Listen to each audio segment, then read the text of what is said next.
So, hello, welcome back to another episode of the Self-Development with Tactics podcast. Today, we are going through Ikigai, which is a book, but I would say that it is also a way of living or just a topic in general, Originating? Do you say originating? It is from Japan, and it is all about living your life in a certain way with certain guidelines and certain rules, and this is what we are essentially going to talk about today. Today, so just before I was eating something, and I guess that I have inhaled one lentil, which is not amazing, but kind of a rule or guideline is as long as you can breathe normally, which I somehow can, a ton of it is just the mind and psychology. And also when you can talk, then things are not that bad. This is not the case. Some shit is pretty bad. And you should really call the ambulance and you should really be in a hospital relatively quickly, because things can turn out rather bad for you in such a situation. Anyway, I just realized something. Because I was trying to make a cake with oats. And yesterday I actually made a pretty cool cake. Not with oats, but with flour. And might be the case that I just need to have my cake longer in the oven. But I just didn't want it to just let it be there for who knows how long. Like 30 minutes or whatnot. Like expensive shit, The new Ikigai ebook is live. It covers everything I've learned about Ikigai over the last 5 years. Blah, blah, blah, blah. This post is a book summary of Ikigai, the Japanese secret to a long and happy life by Hector Garcia and Francesc Miralles. I was hoping this book would be a deep dive into the how of Ikigai. However, it is more of an introduction to a variety of different topics, including the blue zones, logo therapy, longevity, flow, tai chi, yoga, resilience, and more. If you're new to those topics, then this book is for you. I'm not new to these topics. I've been reading and learning and consuming them for quite a while now.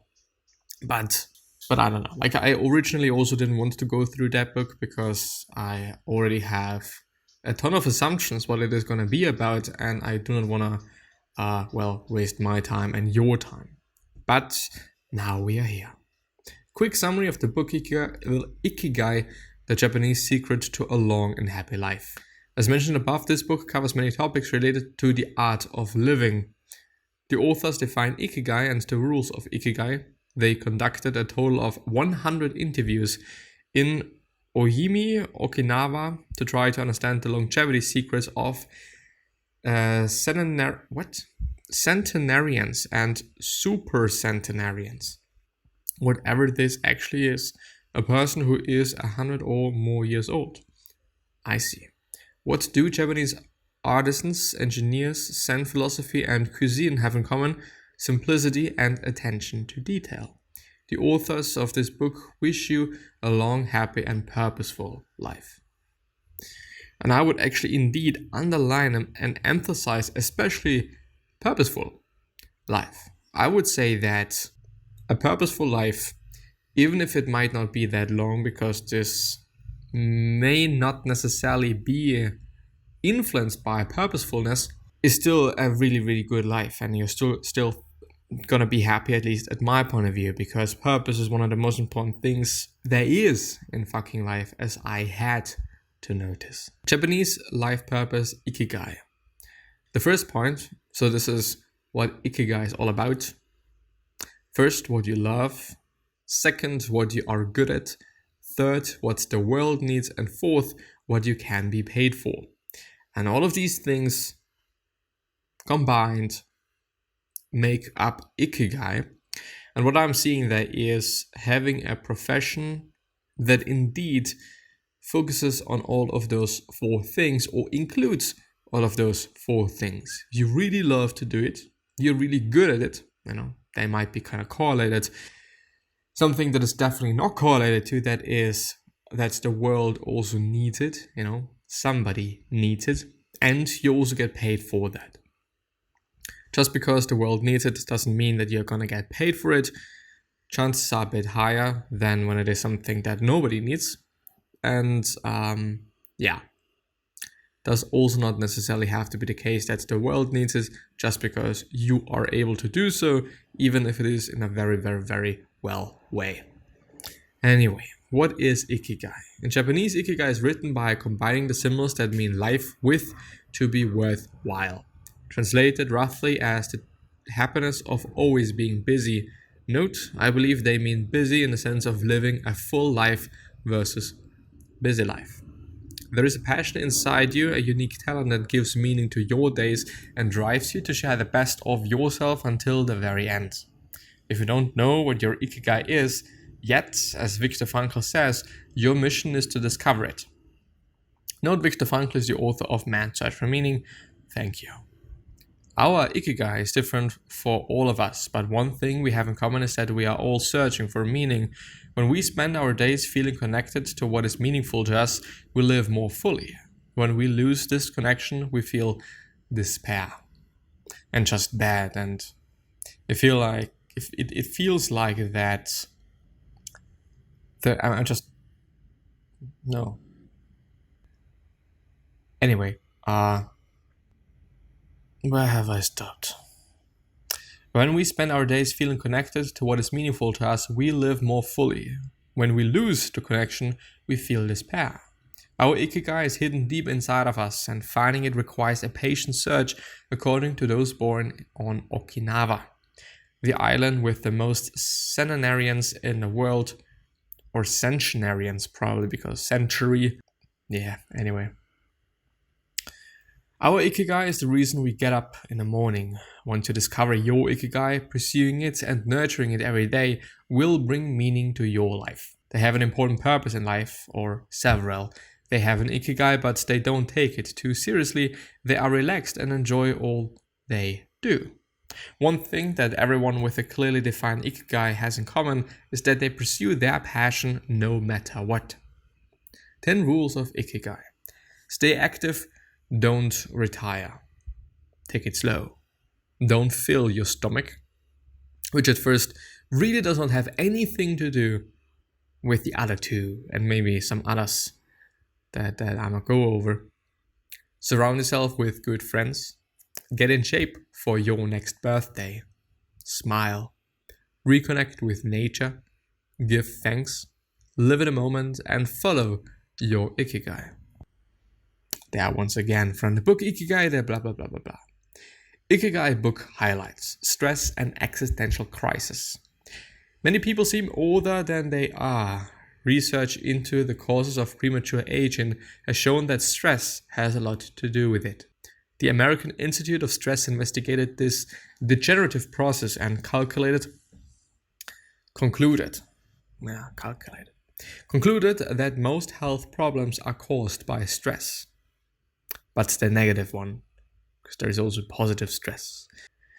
As well as, and I kind of feel like that I'm just not able to breathe as well as normally, so maybe I'm gonna die today, who knows.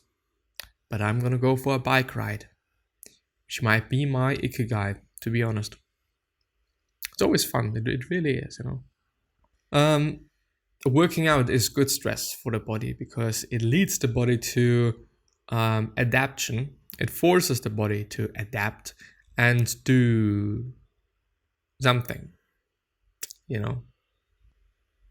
Anyway, and just kind of always let me have a look at my, at my cake. And the good thing is that you can hear me no matter what. For whatever reason, this quote unquote cake, I don't even want to call it a cake. Can you see me actually? Somehow, I guess. Is it still hot? Not really, to be honest. I just want it to be solid. Which is definitely not the case at the time. So what I think, the whole... Can I grab it without burning? Somehow, but not really. Just wanted to have a look on the bottom. because you can clearly see that it is not solid all the way down. I think the problem was that I've used way too much water. So I thought I'm gonna use the ratio that I normally use for just making my oatmeal, which makes it very, very voluminous. A ton of water, not having a ton of calories, therefore, but still has quite a lot of volume and is satiating me rather quickly. It didn't work out that well. I've also seen that the consistency, although I've let it sit for quite a while actually, so that it thickens naturally, through starches or through absorption of the water. But it turned out definitely not the way I have intended it to be. But also compared to yesterday, I've used way less solid substance and way more fluids. So maybe, just out of interest, I'm gonna do another batch today. I just really feel like I need to do so. And this time I might actually indeed be using the ratios that I've also used for the other cake, with regular flour, although it was not wheat flour, but it was, and I'm actually very sorry for just putting this into here. You might be willing to learn more about Ikigai rather than dieting, even though it is correlated. What I have used is 270 milliliters of water, 30 grams of cacao powder, non-sugared natural cacao powder, 216, although I went with 200 grams of flour. I think it is called spelt. It's not wheat, it's spelt. And also I think it's been like 2 grams of salt, which was way too much and it really pissed me off. Although it's, actually tasted relatively well. Today I've only used 1 gram. But as you can see, the normal oat ratio that I've used was 100 grams of oats to 500 milliliters of water, as well as 20 grams of cacao powder. And for this, for it being actually a very, very disturbing ratio, a very, very watery ratio, incredibly watery, because here with the normal cake, I've almost used like 1-to-1, like 270 grams of water to 200 grams of fucking spelt flour. This is nearly like 1-to-1. So maybe for the next batch, even though I do have a feeling that this might not work, since, first of all, flour has a completely different texture than oats have. Therefore, making oat flour would have been a possibility. I have tried to do so as well before in a very pretty much smaller.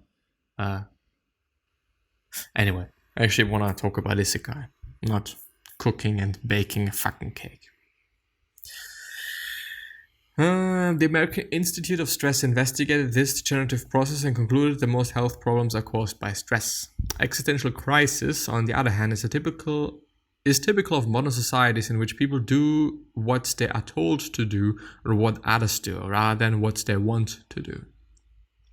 They often try to fill a gap between what is expected of them and what they want for themselves with economic power of physical pleasure or by numbing their senses, i.e. drinking a ton of alcohol. Those who give up the things they love doing and to do well lose their purpose in life. That is why it is so important to keep doing things of value, making progress, bringing beauty or utility to others, helping out and shaping the world around you, even after your quote-unquote official professional activity has ended, i.e. retirement. And this is actually indeed something that I've always wondered about, and I've always asked people that are pretty close to retiring or retired, isn't it boring to retire?